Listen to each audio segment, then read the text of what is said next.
Hey everybody, delighted you joined us today for this first Saturday and talking about chaos.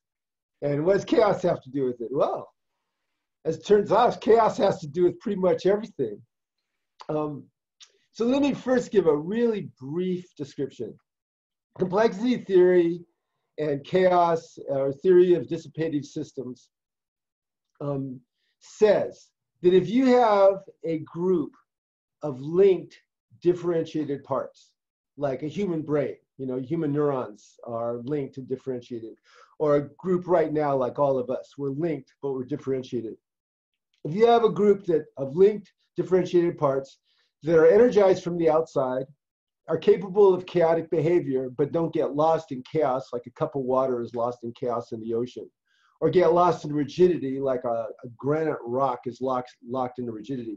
Doesn't get lost in rigidity or chaos, but is capable of chaotic behavior, of linked differentiated parts that are arranged hierarchically. They have different statuses within the hierarchy. That system, that complex system, is self-organized, is biased to self-organize to greater complexity. Okay, this is a natural law. So you have a group of linked differentiated parts like your brain, like your family, like your relationship, that's organized hierarchically. It's energized from the outside. It's capable of chaotic behavior, but doesn't get lost in chaos or in rigidity. There is a natural tendency to self-organize to greater levels of complexity. Greater levels of complexity are interesting because they look simpler and they're more energy efficient, but they're more powerful. The way that a watch, an iPhone watch, looks a lot simpler than Big Ben, but it's actually way more complex. Or a couple having a nice conversation with each other about a difficult topic looks very, very simple, but that's a hugely complex interaction compared to, say, a couple lost in chaos screaming at each other about that. So that's what complexity theory says. And it's basically when Ilya Prigogine came out with it, it was a big deal because it seemed to go against the second law of thermodynamics, entropy. Because this is the universe, as Ken said, winding up, not winding down. And Ilya Prigogine was a chemical engineer, born in Russia, immigrated to Berlin, and then eventually to the United States, or Germany and the United States. And he was a family of chemical engineers and artists. They are always outside of the box. And Ilya Prigogine, as a chemical engineer, figured out dissipative systems. He also figured out that time goes in one direction, which apparently was a big deal in the middle of the last century. I'm not enough of a physicist to be totally impressed with that myself. But anyway, those are the two things that he's known for. And it's been applied to a lot of things. I first encountered chaos theory in the 80s. And I went, wow, this really explains psychotherapy. This really explains how things work.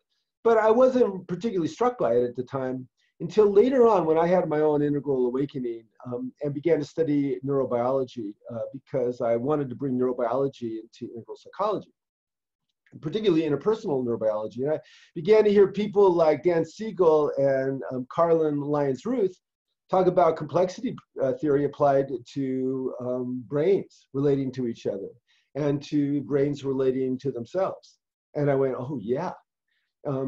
It obviously was the driving force in evolution, and anytime that you wake up to integral, you become an evolutionary. Now, the story of complexity theory is a fascinating story to me, very much like the story of the universe dream, because when the universe came into existence 13.75 billion years ago, the natural laws came into existence. Gravity came into existence. At that particular point, it was pure plasma. Plasma came into existence. The speed of light came into existence. Electromagnetism came into existence. And complexity theory came into existence. Complexity theory biased this universe to continue to self-organize to greater complexity. And it's been doing it ever since. And then when it hit life, it accelerated. When it hit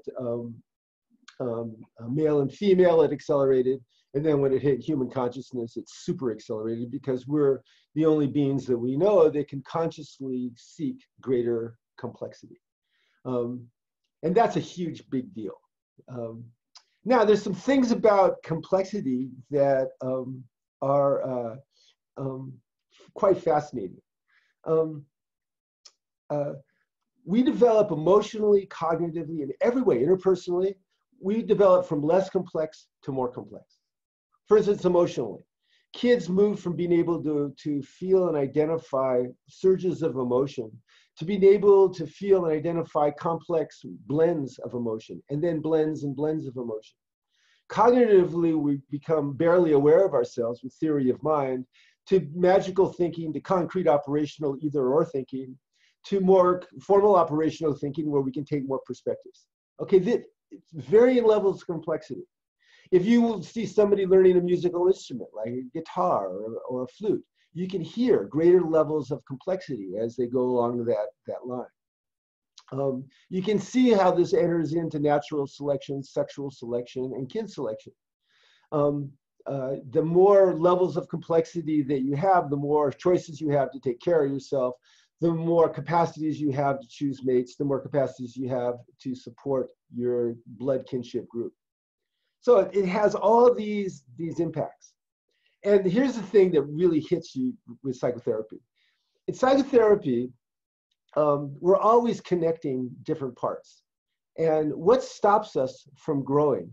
What stops us from growing in ourselves, and what stops us from growing interpersonally? Disconnections, dissociations, defensive states. Either getting so aroused that we can't connect with ourselves or with other people, or getting so shut down we can't connect with ourselves and other people. Being so ashamed or freaked out or alarmed about some part of ourselves that we dissociate from it or disconnect from it. And you see what we're doing is we're not linking. But when we link ourselves to our different parts, and the way that humans link is with acceptance and caring intent. Compassion and understanding links us. Anger, fear, that kind of stuff. It feels like a connection, but it's not a connection because we're coming from a rigid position. And so inside ourselves, if we link the different parts of ourselves with acceptance and caring intent, with attunement, with compassion, we naturally self-organize to greater complexity. You see this in all forms of psychotherapy, where the executive ego, the self, that's me, the person I experience myself talking, connects with some part of me that's a difficult part of me. And when that connection happens in the social engagement window, where I'm not judging myself, attacking myself, or running away from myself, I'm exerting myself with acceptance and caring intent without too much or too little arousal, automatically my brain starts integrating to a greater level of complexity. And in human beings, greater complexity is reflected in deeper consciousness and more compassion. Now, I personally think this is what explains the data from Christopher Alexander and Ellen Langer when they did that transcendental meditation research that Ken quotes all the time, where people meditated twice a day for 4 years and jumped to developmental levels. About 35% of them did anyway. And people that were meditating didn't jump developmental levels for 30 years, between 27 and 55. What do you do when you meditate? You self-observe with acceptance and caring intent. Now, what does your brain do when you're doing that? Well, the default mode of the brain, which is our brain bringing up stuff for us to review, it brings up problems to solve. Silence, for instance, is an ambiguous stimulus that tends to create anxious associations. So when you're sitting in silence, focusing on acceptance and caring intent, compassionate self-observation, your brain will bring up problems, but you don't let yourself elaborate on those problems. You don't let yourself run away from those problems. You just hold those problems. You link with those problems, with compassion, with acceptance, with caring intent. And what does that do to consciousness? Apparently, it accelerates the vertical development of consciousness. It makes consciousness more complex. The same thing happens in relationships. People come into a relationship. About 30% of my practice for the last 44 years have been couples and family. Okay, a couple comes in, very friendly with each other. This is a high arousal couple. And, they're attuned. They're liking each other. Their facial expressions are balanced. They tell me about their weekend. It was a good weekend. And they bring up this problem. He's out surfing too much. and she feels like a surf widow, and she's pissed off, and then he gets defensive because he thinks that's good family time because he's surfing with the kids, and she's home with the kid that doesn't like to surf, and all of a sudden they're pissed off with each other and they're rigid. Now it looks like a complex interaction. Now that she's remembering stuff from the past where he was a selfish asshole, and he's remembering stuff from the past where she was rigid and had to have it all her way. And they're back and forth, and what's happening is they've frozen.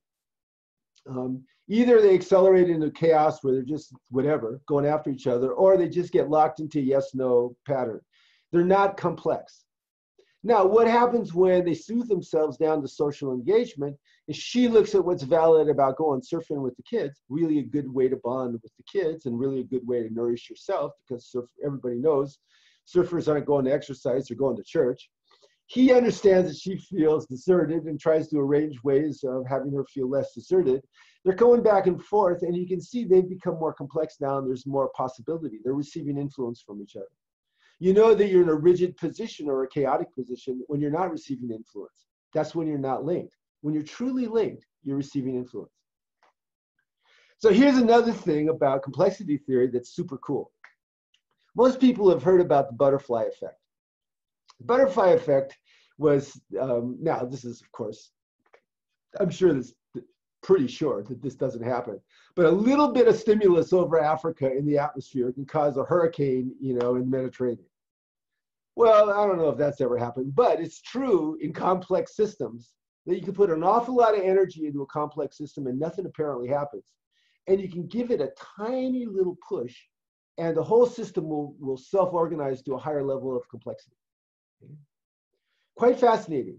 And this happens with people when they have obsessive loops sometimes, or when they get into what I call abandonment depression. Abandonment depression is there's some kind of injury that happens psychologically where you just go into a state where you're obsessed with anger, rage, distorted perspectives, you really can't think straight. And it lasts 2 or 3 days like a fever until often it ends with a little insight. A certain kind of insight will come in, bam, no more abandonment depression. That's a complex system that's looking for that little push. Or there was a woman I was working with a while back. She was falling in love with this guy, but she was freaking out because she'd been injured by guys in the past. Like, let me see, every other woman that I know has been injured by guys in the past. Unless she's, I don't know, like 1 day old. But this woman was not 1 day old. She was a grown-up woman, had been injured. And so she was ambivalent about being in love with this guy and ambivalent about being dependent on him.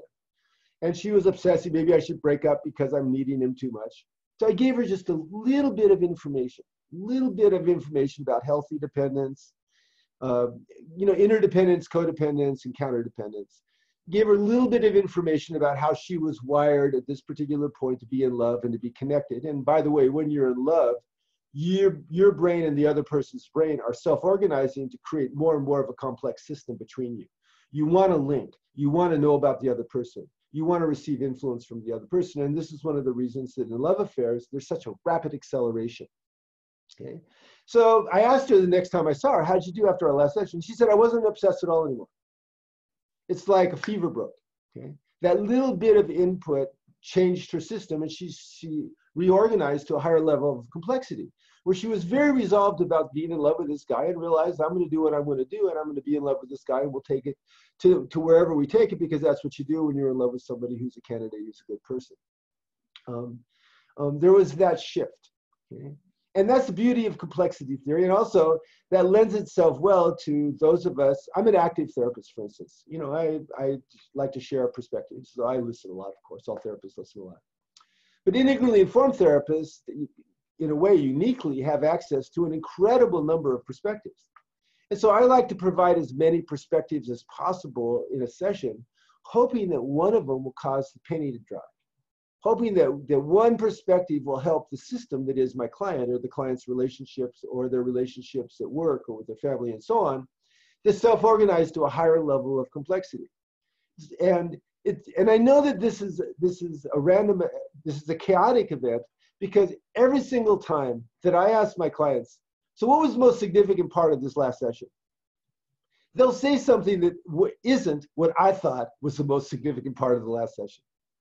I'm a pretty dialed in person, but it's never what I think. It was always something else. It might have been a random comment. It might have been a story I told about myself or about, my relationship with Becky. It might have been a reference to a movie or to history. It might have been any number of things. It might have been a comment I made about their fingernails. And something changed. Okay?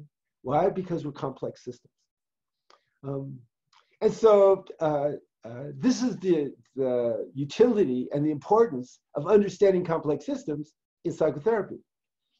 You and your client form a complex system. Now, the difference between this complex system is the therapist is creating a container where it's organized to help the client grow horizontally and vertically. So we want them to be true to all their health standards of their current worldview, which is horizontal health. We want to encourage them to kind of push against the edges of whatever their value need is, looking for deeper truths, which is vertical development. And so what a therapist provides is that container, regulates the arousal levels so people are within that window where they can change, provides linkages with client and therapist, and then within the client themselves or within the couple themselves, they provide connections of acceptance and caring intent. And then as you add that compassionate observation and self-observation, human brains naturally then self-organize to greater complexity. We don't have to force it to happen. This is what all the trauma treatments have discovered. Trauma treatments have discovered you set up certain conditions and brains naturally self-organize to integrate trauma and to dialysize it so that it's not distressing us anymore. You look at Peter Levine's pendulating techniques.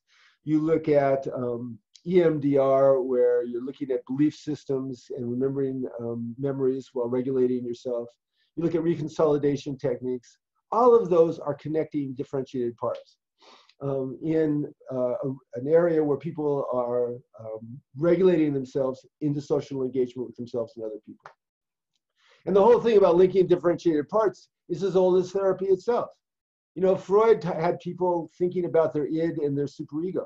Jung had people connecting with their various kinds of archetypes. In Gestalt, you actually put things out on an empty chair and you talk to something and then go be the other thing and talk back. Like voice dialogue, like internal family systems. It's always been about linking interior parts with acceptance and caring intent.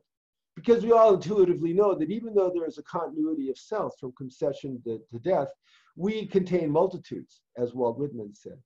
And it's our job as the executive ego, the person in charge, as the choir director, to keep everybody linked with acceptance and caring intent and to keep everybody integrating towards unity. And when we do that, we go into predictable directions.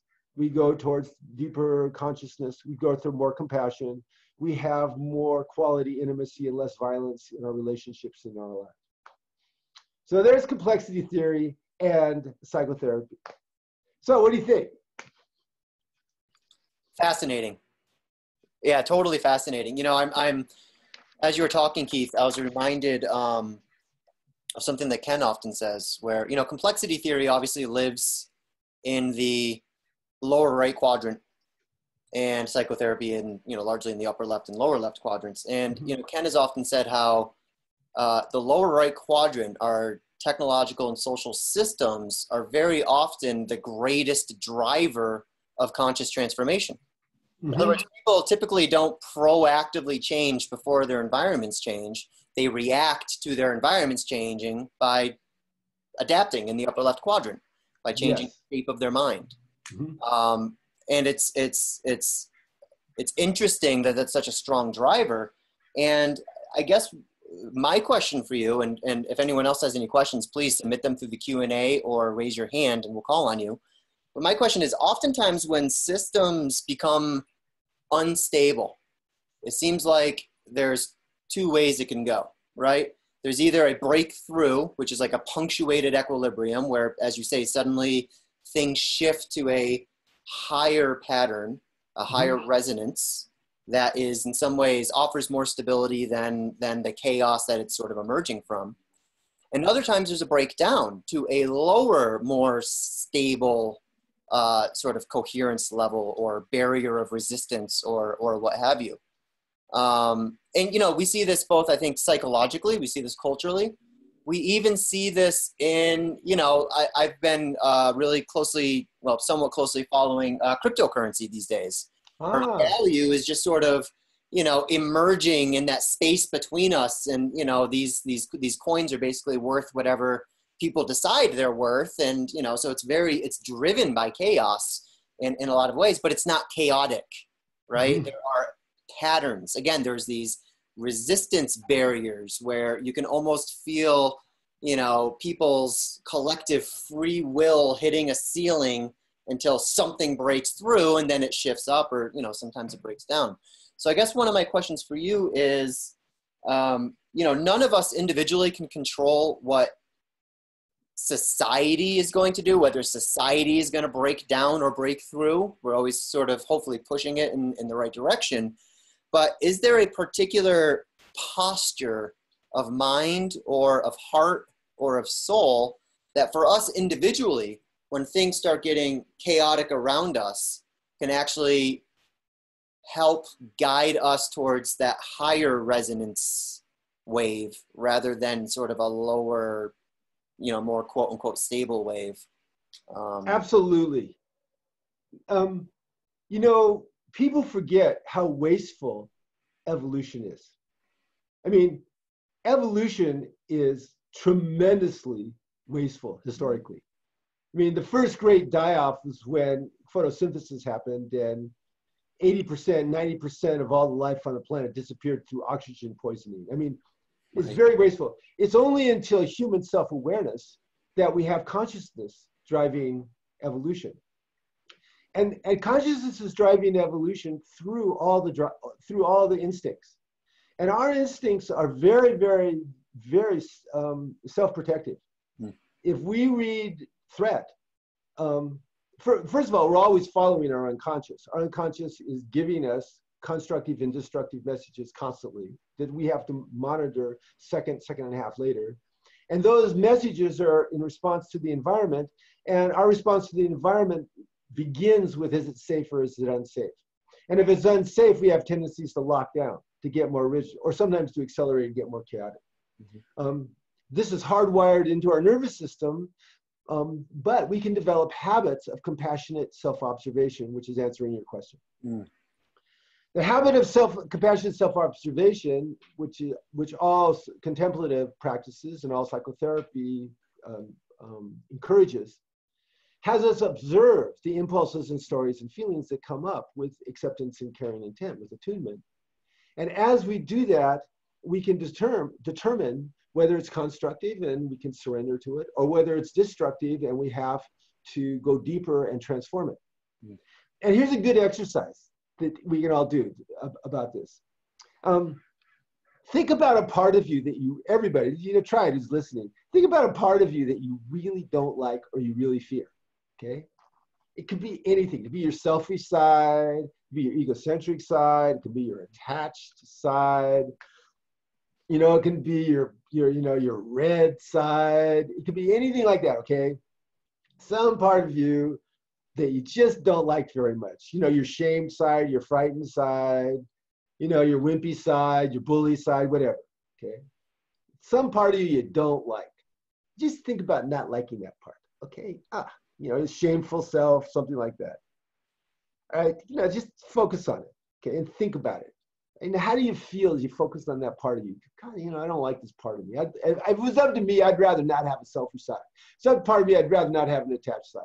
Rather you just get the fuck out of here, you know, like that, okay? So you feel that, right? Okay, there's a tension there. There's a resistance. I want to get rid of my anxious side. You know, people who are OCD always say, I want to get rid of that anxious person.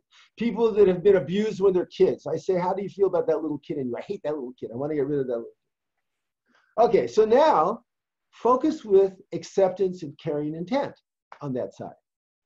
Okay, I'm focusing with acceptance and caring intent on Keith's egocentric side. Okay, I'm just focusing with acceptance and caring intent on that part of Keith. And you focus with acceptance and caring intent on whatever it is in you. Just observe it, just with acceptance and caring intent. Just to understand it deeper, compassionate understanding of that part. And as I focus on with compassionate understanding, acceptance and caring intent on my egocentric part, I don't want to get rid of it anymore. You know, I just want it to show up when it's appropriate. You know, like when I'm eating a piece of chocolate. Eating a piece of chocolate should be an egocentric act. If it's not, what the fuck am I doing eating chocolate? Okay. All right, so and so you focus as you do this, you see the difference. Now I'm linking myself with that part, with acceptance, care, intent, and now I'm integrating to a greater level of complexity. This is what we do with trauma.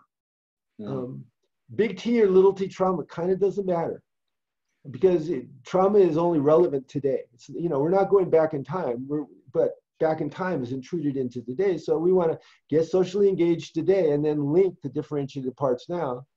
Not get rid of the trauma, integrate the trauma. Okay. Yeah.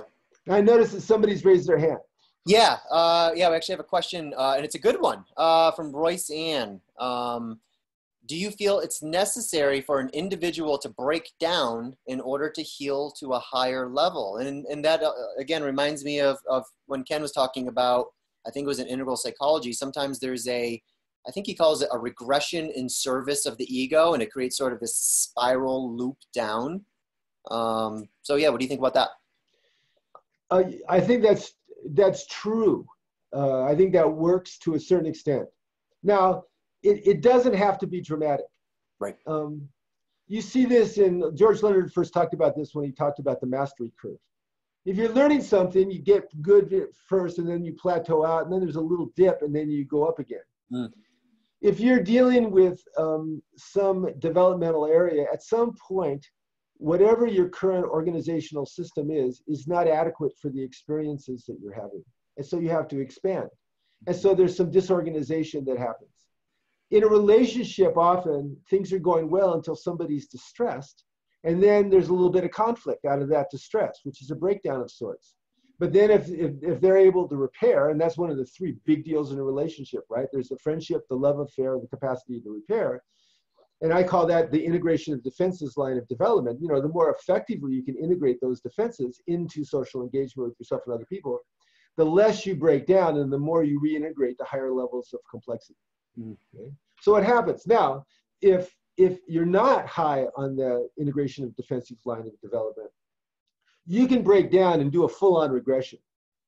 You can get into narcissistic rage. You can get into the teleonic impulse to do projective identification and attack somebody else. You can go through the same shitty relationship 4 times in a row and it's exactly the same because you break down in exactly the same way. You don't allow yourself to reintegrate to another level. Okay? And this happens to people all the time.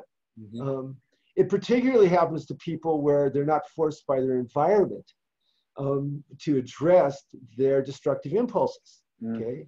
So, you go to a bar if you're an alcoholic, you go to a bar because there's other alcoholics. They're not going to pressure you to address your drinking. We've seen this with the Me Too stuff. These guys were indulged in their capacity to abuse women and there wasn't a pushback from the culture. And so they became addicted to it. Okay. And got locked into a rigid cycle of pathology. Okay, so it's true. You got to break down to reorganize, but you need to be open to that because human consciousness is powerful. We can block ourselves from growing in the face. You can take a human being, put him in front of the Buddha, the Christ, Gandhi, Tony Robbins, me and every other great therapist you've ever run across. And that person can refuse to grow in the face of all that energy because that's how powerful human consciousness is. So, you got to open yourself to it and go, yeah, I'm open to receive influence and I want to grow. I want new perspectives. I want to be lit up and I'm looking forward to changing. Right. And you don't really get there as a stable trait until the second tier, I think. Right. I think in the second tier, you get excited when you've been transformed or when someone changes your opinion. For me, I used to hate having a new perspective that I had to learn. New form of therapy that was a great form of therapy. Oh, damn, now I have to read the books. I have to learn this. I have to practice. I got to integrate it and everything else. Right. Thanks a lot. Right.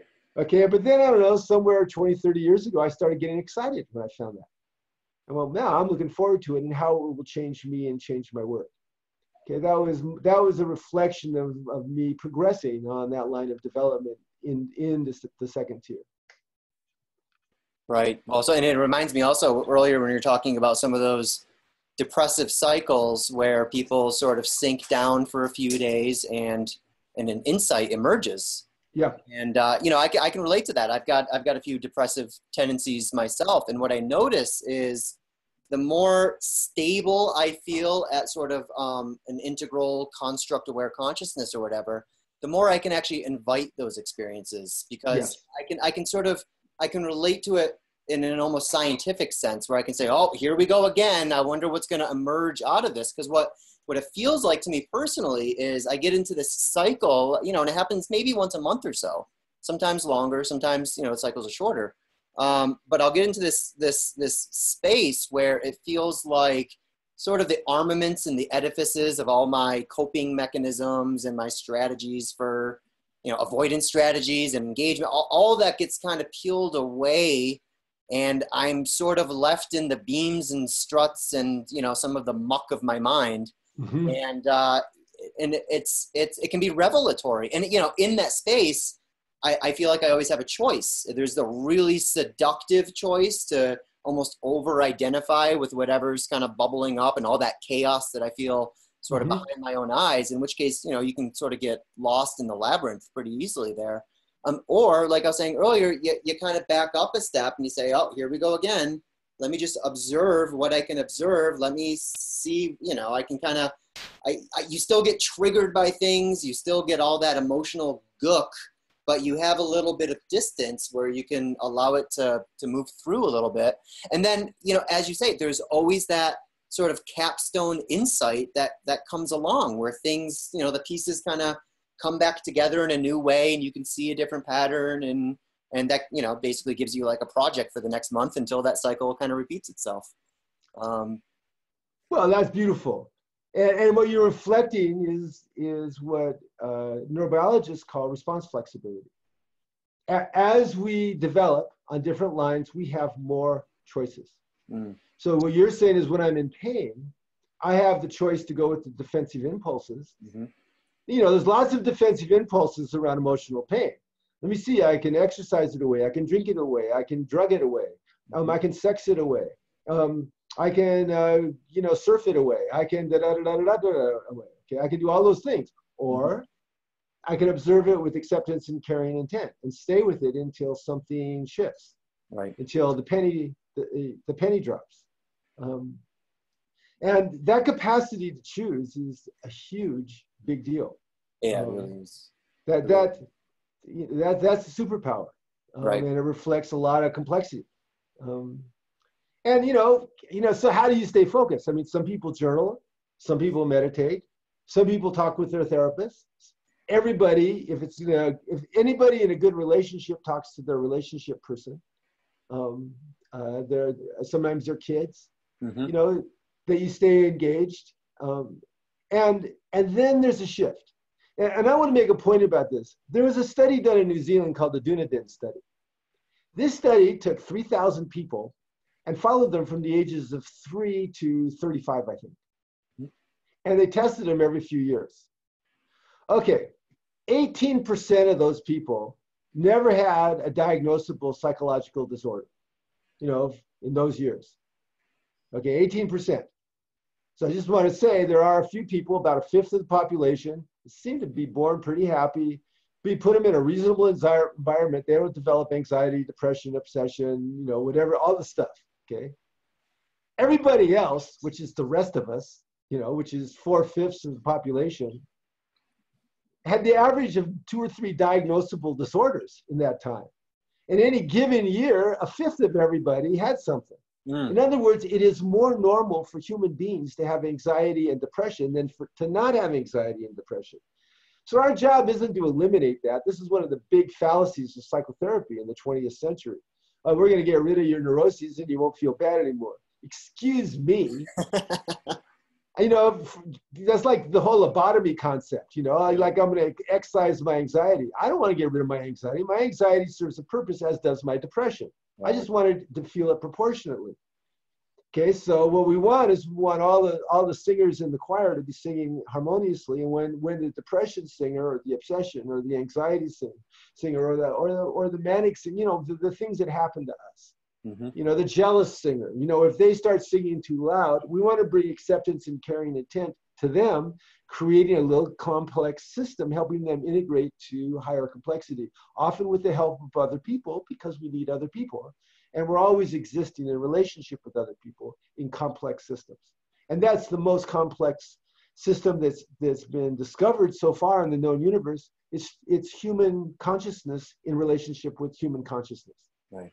Okay, you and me together, all of us on this call, relating with each other, this is the highest level of complexity that we know of that's appeared out of the universe in 13.75 billion years. And it's pretty impressive that after we started out as plasma and 13.75 billion years later, we are self-aware, sending ourselves in mental time travel to the beginning, before the beginning of the universe and to the end of the universe. The universe is a pretty cool thing. Complexity theory is pretty cool to have created us. Well said. Well said. We've got another question, actually a whole suite of questions from David Kaplan. And before I read this, just to remind everyone, if you have any questions or comments for Dr. Keith, be sure to join the Zoom app if you haven't already. There's a link right underneath the streaming video player on Integral Live. Once you're in the app, you can either submit a written question through the Q&A, or you can raise your hand, and that'll let us know you want us to turn your camera on. So David Kaplan's question, I'll read you all three, and then we can take them one at a time. Okay, David. Yeah. Hi, David. Yeah. Hey, David. So he asks, I'd be interested in knowing how your view of complexity relates to, one, your view of ascending and descending spiritual growth. Mm-hmm. Two, the distinction between the organization of an individual and a couple or collective. Mm-hmm. And he offers a parenthetical here. Ken makes a distinction between a guiding monad for an individual, which he says does not apply to a collective. So a social holon versus a true holon. Right. And three, is complexity theory really consonant with the idea that the universe is winding up? Doesn't this contradict the laws of thermodynamics? Okay, good questions, David. And let's answer the last one first. The second law of thermodynamics says there'll be a dissipation of energy in a closed system. And the assumption was that the universe is a closed system. But the universe is expanding at an accelerating rate. So something is energizing the universe. Mm. I don't know what it is. Dark matter, maybe. And I don't know what would explain the universe expanding at an accelerating rate. And so for that reason, the universe isn't a closed system. It's being energized. And on the local level with us, obviously, we're energized by each other and by life and by food and by all the other things. And so that, in that sense, it doesn't go against the second law of thermodynamics at all. Okay? But let's go to your first question with ascending and descending. Can I just, real quick, I just want to mention, I mean, the interesting relationship between entropy and I guess what we could call extropy, where, you know, all the life that has evolved on this planet, for example, has come from the entropy of our star. And as our star, you know, the entropy of our star causes it to cast off radiation, which energizes our planet. So the winding down of one celestial body actually creates the winding up of another celestial body, which is just fascinating. Yeah, some people call it syntropy, and that works for me. Mm-hmm. Now, both ascending and descending spirituality involves complexity, greater complexity. When if you do ascending spirituality, which is the many into one, okay, you know, the many into one. If you think about it, let's use Zen as the classic example of it. Okay, so you sit Zen, and you know, maybe you sit with a koan. My koan is nameless. That's the koan I use when I do zazen. Everything is together, and I'm observing it with compassion and caring intent until it begins to self-organize into one taste of nameless. At that particular point, I'm experiencing myself in a state of unity that feels enormously simple, but actually is enormously complex because I'm functionally identifying as a larger self. And, you know, Keith has disappeared, and there's a larger I, the I. And in that ascending moment, that is almost as complex as it gets. If you're doing chakra meditations, it's one of my favorite meditations, you hit the non-dual level of the first 9 chakras, and there's a certain quality of complexity at those non-dual levels that it's just indescribable. It feels really simple, but it's not. It's very complex. That's the ascending tradition. The descending tradition, the one in the many, probably reflected best in the Tantras. You know, the Vajrayana Tibet Buddhism is what Ken likes. And I've often thought, even though Ken and I don't meditate together, he's really been my best spiritual teacher because he's pointed me to the stuff that makes the most sense to me. When the Tantras are finding God in everything. Okay, so if I am finding God in everything, I'm going down into the experience I'm feeling in my right forefinger. And so everybody focus on your right forefinger. Focus on the sensations in your right forefinger, wherever it is. Touch something and see how it feels. Okay, and be aware of everything that is reflected in that. Be aware of the story associated with that and the emotion associated with that one sensation, the right forefinger. Be aware of all the nerved energies and the nerve signals that go back and forward in your body and that have a history and a future. Just be aware of how they all fit together and come together in that one moment of your right forefinger. Okay? And now your right forefinger is an experience of unity with God. Okay? Very, very complex experience. And so both the ascending and the descending traditions all lead to greater complexity, which always, as you progress, feels like greater simplicity, greater coherence, even is observed that way. Observing somebody sitting in a state of unity with everything is seeing somebody sit in a pretty still fashion. But you're observing somebody who's enormously in a complex state. Seeing somebody who's walking through the world and sees God in every twig, in every pebble, and hears God in every song, and every whisper of the wind. Just looks like somebody walking through nature, but you're observing great complexity. So that's the second question. Yeah. Now let's deal with the third question. Of course, there is a difference between a social holon and an individual holon. And that being said, the social holons actually have, they don't have a self. Okay, so that's where, that fits into what Ken said. And let's give a couple examples for anyone who might not be familiar with this terminology. Okay, so there's, for an individual holon, there's a monad, there's a person I am directing my body. Okay, you are directing your body. Okay, that is an individual holon, conscious holon. Okay, a social holon is you and I together creating a we. Okay, so we have a lower left, we have a lower right, and to a certain extent, our upper right and our upper left are connected in ways that I'll explain in a moment. But our we doesn't have a separate self. There isn't a Keith Corey that's directing Keith Corey with consciousness. There's still your separate consciousness and my separate consciousness. Now, that being said, when you and I talk with each other, or David, even now, there are mirror neurons in you that are resonating with my state of consciousness, including my intentionality.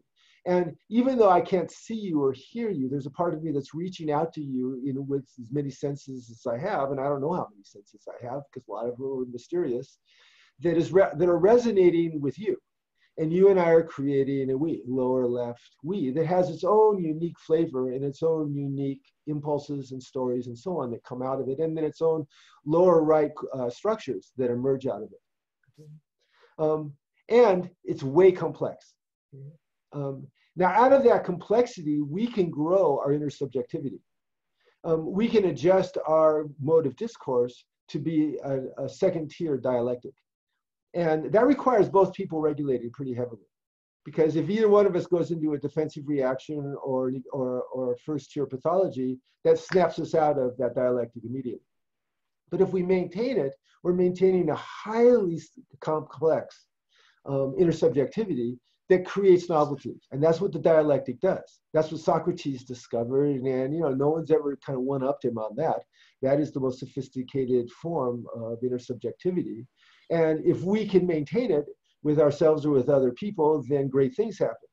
Now, when that's corrupted, when that's used in service of unhealthy first-tier value memes, it can create it can create ethnic cleansing. It can kill the ecosphere. It can blow up cities with nuclear bombs. I mean, there's a lot of bad stuff that can come out of say amber intersubjectivity that isn't self-monitoring for violence. Right. But in the second tier, you do self-monitor for violence. And out of that, and that's a very powerful intersubjectivity. It does have a form, but it doesn't have a self the way that an individual has a self. So thank you for your questions, David. Yeah, thank you. And let's see if there's any other questions. Now's the time to ask them. Yeah. Raise your hand or submit something through the Q&A. Yeah, or join us so we can see you. Exactly. Yeah, if you raise your hand, we'll turn your camera on and you can attune with us. Yeah, I can get my mirror neurons working. Well, looks like that might be it, my friend. Well, listen. All right. Fantastic episode. Endlessly fascinating, and obviously a conversation that could continue for hours, and I'm sure we'll pick it up again in future episodes. In the meantime, I'm going to see you at What Now next month, right? Yeah, and I'm going to be talking a little bit about this at What Now. I'm giving one of the talks, and part of it is dealing with trauma in the post-truth era is my talk. Mm-hmm. And it has to deal with all the challenges that we've had to complexity and coherence socially. Now, never mind all the problems culturally that happen. The United States drives me crazy. The United States is the wealthiest country in the world, and 95% of the people in the United States are worried about money all the time. Yeah. Okay, now we're giving a big tax break to all the rich people, top 1% who aren't worried about money at all. Other than that, I want my more billions. So, that's just an endogenous stressor that drives me crazy, and it just feeds the social isolation that is the pathology of our country today. But part of what I'm going to be talking about is exactly this. Our responsibility to regulate ourselves into social engagement so that we can have a greater complexity in ourselves and with other people. And it's not that it's just an option. I think that it's a responsibility. With greater depth of consciousness comes more responsibility. And that's our responsibility as the integral wave to be providing this guidance to the culture, the guidance of compassion and understanding and win-win solutions, and the greater coherence being the way to go. At a certain point, it's not an option anymore, it's a job. And we all have that job. And I'm going to be talking about that at What Now. That's and great. There's a lot of other people that are going to be talking about a lot of cool stuff. Yeah. It's gonna be a very cool conference. It'll be great. I hope everybody comes. Yeah, and we're going to be actually sending out. Obviously, you can get tickets for What Now today if you'd like to. You can just go to the events page on integrallife.com, and pretty soon we're going to be sending out an email so that you can purchase a webcast, so you can join us live virtually if you can't actually be in Colorado with us physically. That would be great. We got another question just right underneath the clock here. Sure. Candy Marie asked, would you talk a bit more about mirror neurons? And that came up when we were sort of joking about attunement. Yeah, mirror neurons were discovered by an Italian researcher named Rizzolatti in Italy, when he had some poor monkey hooked up to a brain machine. I didn't do it, but psychologists are pretty nasty to other animals. Anyway, he picked up a peanut, and the monkey looking at him, the motor neurons in that monkey's head lit up, even though the monkey wasn't reaching for the peanut. Okay, so these were widely researched, and we found out that when we look at other people, and when we hear other people, we have mirror neurons in our brains that recapitulate that person's state of consciousness, including their intentionality. When we listen to somebody else talk and we're paying attention, we are sub-vocalizing along with their talk in harmony with their talk. These are mirror neurons, and they form the physiological basis of empathy. And you can see how powerful this is, because when an infant is born, an infant can't move any muscle in its body except for its neck and face. Why is that? It can move its neck and its face so it can turn its head, look into the mother's eyes, and via mirror neurons begin to have its brain hooked up. It's got 85 billion neurons, but only 17% of them hook up. How do they get hooked up in neural networks? Its immune system is being hooked up via mirror neurons. Its cardiovascular system, its stress reduction system, the HPA axis. The mother's looking at the child looking at the mother, and via mirror neurons, this goes and reprograms the child's whole body. And that continues with us through life. So this is one of the reasons that we need each other, and why when we're around each other, we tend to do better. And when we're happy with each other, we do best. And that's why social isolation predicts disease more than smoking or poor diet or lack of exercise. And satisfying social connection is protective more than any of the other things that I mentioned. Because those mirror neurons keep us coherent, and our bodies love that. They love it as much as they love meditation. Right. Keith, are mirror neurons responsible for our ability to enjoy art and fiction, and to have a suspension of disbelief when you're watching a film, because you're identifying with the characters on the screen, and you're able to, you know, sort of lose yourself in the artwork, because there's something in you that sort of forgets you have a body and places your consciousness on the screen with whatever it is you're watching. Is that related? Absolutely. What they do is they tie into our need for stimulation, novelty seeking, and they tie into our drive for self-transcendence. You know, when I watch Ultimate Fighting, I look down sometimes and my body's going like this, as if I'm sparring with the person on the screen, you know? Yeah. So yeah, and also it's one of the reasons that we create art, in that we do create figures inside ourselves, which we resonate with. One of the most powerful forms of change is self as model. If I model myself doing something that I want to do well and then watch it, now we got a double loop going back and forth of resonance, and that amplifies learning. Okay, so yeah, mirror neurons are involved in that, but there are other things involved in that too. Our capacity for fantasy and imagination, which are, you know, human superpowers, they get involved. Our autobiographical narratives, which we're always existing inside of us all the time, that are more complex, more coherent, or less complex, more chaotic or more rigid, they get involved. And, you know, when we're feeling safe, we can have extreme experiences and be excited by them or turned on by them. Now, if it's in real life, we don't. Now, this is one thing that's hard for people to imagine. You know, you do shoot up, you know, video games. If anybody's ever been in a situation where someone has struck them in anger, you know, when you get hit in the face, it's not like in the movies, okay? Getting hit in the face really feels bad. It feels bad psychologically to me more than it feels bad, particularly if it's done in anger, than it feels bad physically. And so one of the things you have to learn as a martial artist is that there is a quality of experience that's different when the intersubjectivity changes. And if you don't learn about that, then you can't really master your martial art.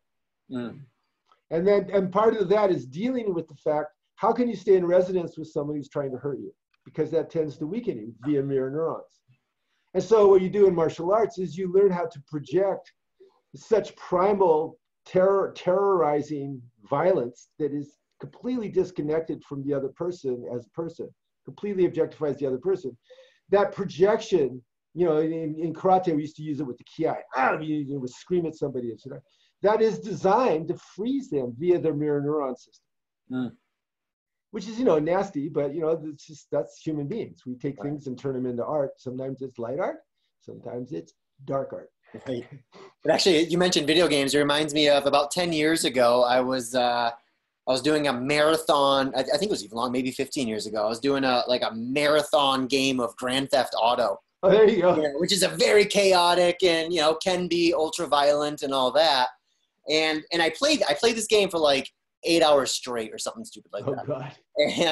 And then I had to go to work. I had a night shift at a bookstore I worked at, and I was walking to work and I was crossing the street, and a cop had pulled over a car and was, you know, the cop car was on the median. And I swear to God, I had to actually fight the impulse to jump in the cop car and take off. Oh, I never would have done that, but there was a part of me that I could feel this, it was like this pulling me, you know, because that's what I spent the last 10 hours doing sort of in this virtual world. Now, I'm not someone who thinks that video games make society violent. I think it's a symptom of a violent society, not a cause of a violent society. But you know, I mean, that experience sort of challenged that. Oh yeah. And you can see how somebody who's drunk and impulsive and young ends up in prison. Totally. And, you know, 50% of the people, maybe, I don't know. I mean, I've never seen a study, but there are a lot of people in prison who are drunk and young and impulsive. And, you know, they went with whatever the impulse was. And, uh-oh, here I am in prison. That's right. So good job resisting that impulse, Corey. I'm glad I'm not in prison right now for stealing a cup cup. Yeah, evolution won on that one. Evolution won. Well, Keith, fantastic, man. This has been great. Thank you again. You. And thank you, everybody, for participating. If you want to know more about my work, you can check it out on drkeithwitt.com. And my books are there. My latest 2 books are Shadow Light and the Shadow Light Workbook. And I encourage you to check them out. And my book, Integral Mindfulness, has a lot of what we've been talking about. Yeah, it's a fantastic book. And I have some lectures, and I have my Therapist in the Wild videos, and I have my Shrinking Pundits with my beloved Jeff Salzman. So drkeithwitt.com.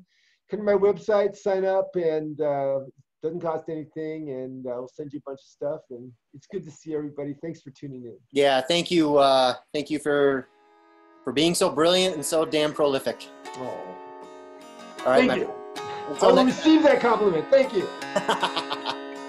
Until next time, buddy. Until next time. Bye-bye. All right, bye-bye.